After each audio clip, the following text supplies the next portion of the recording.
अस्सलाम वालेकुम क्लास। बिस्मिल्लाहिर्रहमानिर्रहीम। आईटी प्रोजेक्ट मैनेजमेंट कोर्स में आज का जो हमारा टॉपिक है नेटवर्किंग टेक्निक्स। सबसे पहले हम देखते हैं what is network technique. Network technique is a technique for planning, scheduling, programming and controlling the progress of project. This is very useful for projects which are complex in nature or where activities are subject to considerable degree of uncertainty in performance time. जहाँ पे हमारे projects जो होते हैं वो complex या critical in nature होते हैं, वहाँ पे हम ये वाली नेटवर्किंग टेक्निक्स यूज़ करते हैं। एक्चुअली ये टेक्निक्स जो है प्रोजेक्ट को स्केजलिंग करने के लिए, प्लान करने के लिए और उसकी प्रोजेक्ट की प्रोग्रेस को कंट्रोल करने के लिए यूज़ की जाती हैं। इस critical path is the longest path through the project network diagram and it is an estimate of minimum shortest project duration. Critical path भी हम नेटवर्किंग डायग्राम में देखेंगे कि कौन सा पाथ है, किस तरह टास्क एंड एक्टिविटीज़ को मैनेज किया जाता है, उनकी स्केजलिंग की जाती है और फिर किस तरह उसके पाथ डिफाइन किए जाते हैं। What is network diagram? Project management में नेटवर्क डायग्राम क्या है? A network diagram is a graphical representation of all tasks, responsibilities and workflow for a project. It is used to map out the schedule and work sequence for the project, as well as track its progress through each stage up to including completion. हम project के start से लेके उसकी completion तक जो हम उसकी scheduling करते हैं, उसके एक्टिविटीज़ को या टास्क को या वर्क फ्लो को हम मैनेज करते हैं, ये उसका डायग्राम पॉइंट ऑफ व्यू से हम उसकी अगर डायग्राम ड्रा करते हैं, उसको ग्राफिकल रिप्रेजेंटेशन टास्क की शो करते हैं, रिस्पॉन्सिबिलिटीज़ की, उसे हम कहते हैं network diagram. What are network planning methods? Network planning technique first developed in 1950 and included techniques such as network diagram में कौन कौन सी टेक्निक यूज़ की जाती है। एक है critical path method, the program evaluation and review technique जिसको PERT भी कहते हैं, the precedence diagramming method PDM कहते हैं जिसे, the graphical evaluation and review technique जिसे जीईआरटी जिसका एब्रिवेशन है। ये डिफरेंट टाइप की टेक्निक है, इनको हम डिटेल से नेक्स्ट देखेंगे। What is AON in project management? Project management में AON क्या है? Activity on node. AON stand for activity on node is a project management term that refer to a precedence diagramming method which uses boxes to denote schedule activities. Each node is coded with a letter or number that correlates to an activity on the project schedule. What is AON network diagram? Network diagram में two types हैं, एक है AON और एक है AOA. AON stand for activity on node and AOA stand for activity on arrow. AOA, drawing the project network AOA. AOA activity on arrow network show each activity as an arrow and node and the nodes represent the starting and ending points. AON activity on node network show each activity as a node and arrow show the immediate predecessor activities. अब हम in diagram को देखते हैं। जब हम diagram को देखेंगे तो अच्छी तरह अंडरस्टैंड कर सकेंगे ये AOA and OAN networking methods क्या हैं।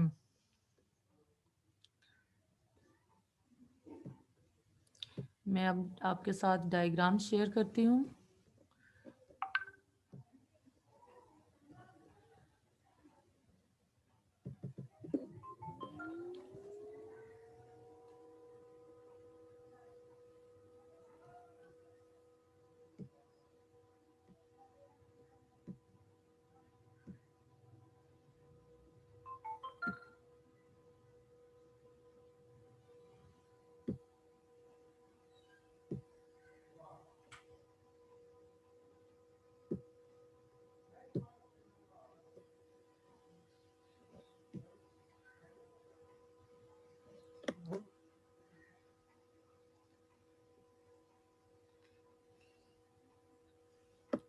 फर्स्ट मेथड है एक्टिविटी ऑन एरो।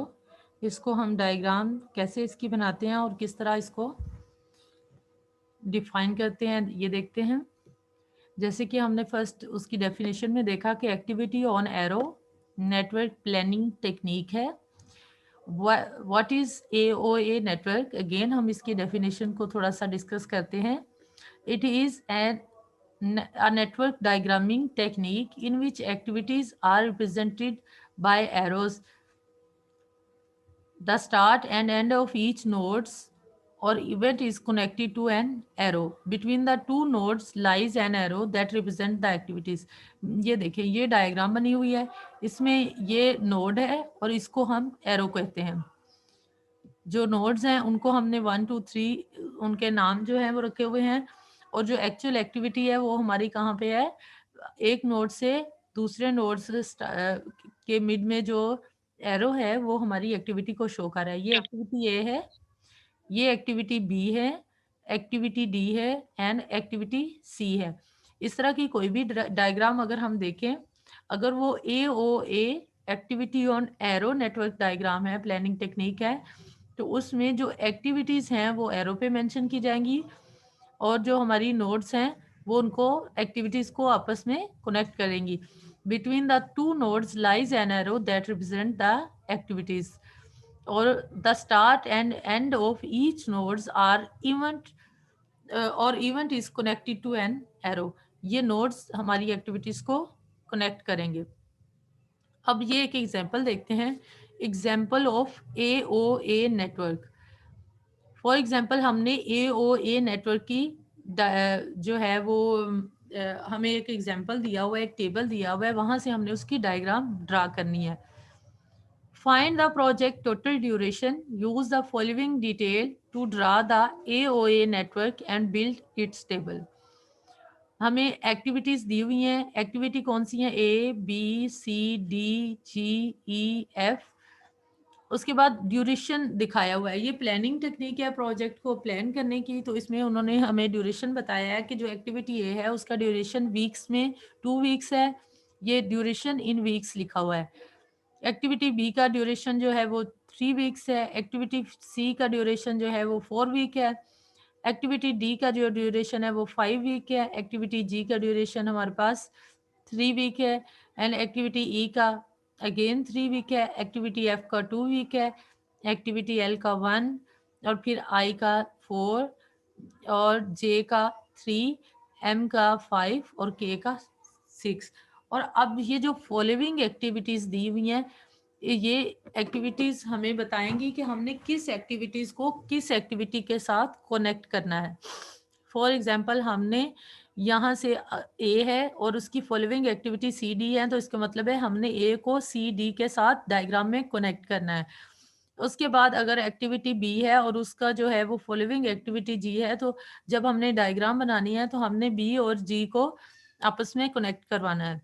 इसके बाद जो सी है उसकी फॉलोइंग एक्टिविटी ई है, डी की फॉलोइंग एक्टिविटी एफ है, जी की फॉलोइंग एक्टिविटी एल है, ई की फॉलोइंग एक्टिविटी आई है, एफ की फॉलोइंग एक्टिविटी जे है, एल की फॉलोइंग एक्टिविटी एम है, आई की फॉलोइंग एक्टिविटी के है, जे की फॉलोइंग एक्टिविटी के है, एम की फॉलोइंग एक्टिविटी के है, एंड ये के है उसके साथ कोई फॉलोइंग एक्टिविटी नहीं। इसका मतलब है कि ये एंडिंग पॉइंट है हमारा।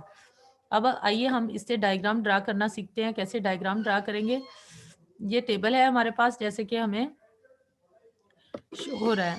अब ये देखिए हमने स्टार्ट किया एक्टिविटी ए से, जैसा कि ए ओ ए नेटवर्किंग टेक्निक है, तो इसका मतलब है एक्टिविटी ऑन एरो। हम जो है वो एरो के ऊपर अपनी एक्टिविटी को शो करेंगे। हमारी फर्स्ट एक्टिविटी थी ए, हमने फर्स्ट एक्टिविटी को एरो पे शो किया, ये है। अब हमने नेक्स्ट हमारी एक्टिविटी थी बी, बी को हमने इधर शो कर दिया। अब ए को हमने किसके साथ कनेक्ट करना था, सी एंड डी के साथ। अब ए के बाद देखें आप फौरन, ये देखिए ये सी है और उसके साथ ही ये डी है। उसके बाद जो एक्टिविटी सी थी उसने अगेन कनेक्ट होना था ई के साथ। जो एक्टिविटी सी है उसके बाद ये देखें एक्टिविटी ई रिप्रेजेंट है। उसके बाद एक्टिविटी डी को हमने कनेक्ट करना है एफ के साथ। अब हमारी एक्टिविटी डी कहाँ पे है, ये है हमारी एक्टिविटी डी। हमने उसके फ़ौरन बाद एक्टिविटी एफ को मेंशन किया। उसके बाद हमारी एक्टिविटी है जी। जी को हमने कनेक्ट करना है एल के साथ। हमारी एक्टिविटी जी कहाँ पे है? जी हमने ये देखिए, बी के फ़ौरन बाद हमने जी को शो किया और उसको किसके साथ कनेक्ट कर दिया? एल के साथ। उसके बाद ई को कनेक्ट करना है आई के साथ। ई हमने पहले से रिप्रेजेंट की हुई है। उसके बाद हमने एक और एरो बनाया, नोड्स बनाई और एरो, और उस पे आई को मेंशन कर दिया। उसके बाद एफ को किसके साथ कनेक्ट करना है? जे के साथ। एफ ऑलरेडी हमने शो किया हुआ है, उससे नेक्स्ट एक नोड बनाई और फिर एरो के साथ हमने जे को रिप्रेजेंट किया। उसके बाद हमारी एक्टिविटी है एल। एल को हमने किसके साथ कनेक्ट करना है? हमने एल को पहले शो किया हुआ है, उसको हमने एम के साथ कनेक्ट करना है। उसके बाद हमारी एक्टिविटी है एम। एम को हमने के के साथ कनेक्ट करना है। के जैसा कि हम जानते हैं कि हमारे पास एंडिंग पॉइंट भी है। अब के को लास्ट में रिप्रेजेंट किया और उसके साथ हमने ज्वाइन कर दिया एम को। अब हम इसकी थोड़ी सी कैलकुलेशन भी देख लेते हैं कैसे करनी है। ये कैलकुलेशन का टेबल बनाया हुआ है। ये एक्टिविटीज़ हैं। हमने एक तरतीब से एक्टिविटीज़ को लिख लिया जिस तरह हमने डायग्राम में शो किया हुआ है। उसके बाद ड्यूरेशन हमने टेबल में हमें गिवन है, ड्यूरेशन कितना कितना है किसी एक्टिविटी का, वो हमने उसके सामने मेंशन कर लिया। उसके बाद अर्ली स्टार्ट के कब कोई एक्टिविटी स्टार्ट हो रही है, अर्ली फिनिश कब कोई एक्टिविटी फिनिश हो रही है, और लेट फिनिश का मतलब है कि हमारी एक्टिविटीज़ जो है उसका ये सब के फार्मूले हैं डिफरेंट, वो हम अप्लाई करेंगे तो हम इस टाइम को कैलकुलेट करेंगे। सबसे पहले हम जो है वो देखते हैं अर्ली स्टार्ट टाइम हमारा क्या है। एक्टिविटी ए कब स्टार्ट हुई? 0 टाइम पे ही वो स्टार्ट हो गई, फ़ौरन स्टार्ट हो गई, तो उसका जो अर्ली स्टार्ट टाइम है वो 0 है। उसके बाद एक्टिविटी बी भी जो बहुत स्टार्ट पे ही स्टार्ट हो गई है, उसका जो स्टार्ट टाइम है वो भी अर्ली स्टार्ट टाइम वो भी 0 है। उसके बाद हमारी जो एक्टिविटी सी है, उसका जो उससे पहले एक्टिविटी 2 जो ए है वो 2 वीक्स स्पेंड कर चुकी है, क्योंकि पहले हम एक्टिविटी 2 को प्लान कर चुके हैं, तो ए को प्लान कर चुके हैं और ए का टाइम ड्यूरेशन था 2 वीक्स और सी उसके बाद आ रही है, तो इसका मतलब है कि जो पहले 2 वीक्स ए ने स्पेंड कर ली हैं उसके बाद सी को टाइम मिला है, तो सी का स्टार्ट टाइम क्या है? 2 वीक्स के बाद सी जो है वो स्टार्ट होगा। सी एक्टिविटी जो है हमारी स्टार्ट होगी। उसके बाद अगर हम देखते हैं डी का, डी इधर डायग्राम में देखें, ये डी है। डी का जो है अर्ली स्टार्ट टाइम वो भी 2 होगा, क्योंकि डी से पहले भी एक ही एक्टिविटी थी ए और उसका टाइम ड्यूरेशन था 2 वीक्स। इसका मतलब है 2 वीक्स स्पेंड हुए थे, उसके बाद डी का काम या तो सी भी स्टार्ट हो सकता है या डी भी हम स्टार्ट कर सकते हैं। उसके बाद इस तरह डिफरेंट एक्टिविटीज़ का टाइम हम इस तरह कैलकुलेट करते जाएँगे। अर्ली स्टार्ट टाइम अच्छा, अब अर्ली फिनिश टाइम हमने कैसे कैलकुलेट करना है? अर्ली स्टार्ट टाइम तो हमने देख लिया कैसे करना है। अर्ली फिनिश टाइम कैलकुलेट होगा जो हमने पहले से अर्ली स्टार्ट टाइम कैलकुलेट किया है प्लस ड्यूरेशन। पहले हमने जो है सिर्फ स्टार्ट टाइम एक्टिविटीज़ का देखा है, लेकिन अब हम जो जिस एक्टिविटीज़ का फिनिश टाइम देखेंगे उसका ड्यूरेशन भी देखना है। फॉर एग्ज़ाम्पल हमने पहले ए का देखा था, स्टार्ट टाइम क्या था? 0। हमने उसका जो अपना टाइम है 2 वीक्स वो उसमें कैलकुलेट नहीं किया, लेकिन जब हम अर्ली फिनिश टाइम कैलकुलेट करेंगे तो हम 0 प्लस 2 करेंगे, जो उसका ड्यूरेशन है, तो वो हमारे पास आ जाएगा 2। जैसा कि ये देखें फिनिश टाइम क्या है? अर्ली फिनिश टाइम 2 है। इस तरह बी का भी अर्ली फिनिश टाइम क्या हो जाएगा हमारे पास? बी का हम अर्ली फिनिश टाइम कैलकुलेट करेंगे, इसका early start time plus duration. Duration क्या है? ये एक्टिविटी ने जितना टाइम स्पेंड किया वीक्स में, जो ड्यूरेशन दिया गया है, ये हम एक्टिविटीज़ के एरो पे भी रिप्रेजेंट करेंगे। ये एक्टिविटी बी है, ये 1 2 3 जो लिखा हुआ है, ये जो है ये उसका ड्यूरेशन है। अब इसका ड्यूरेशन जो था उसमें हमने उसको प्लस किया, तो ये इसका फिनिश टाइम कैलकुलेट हो गया।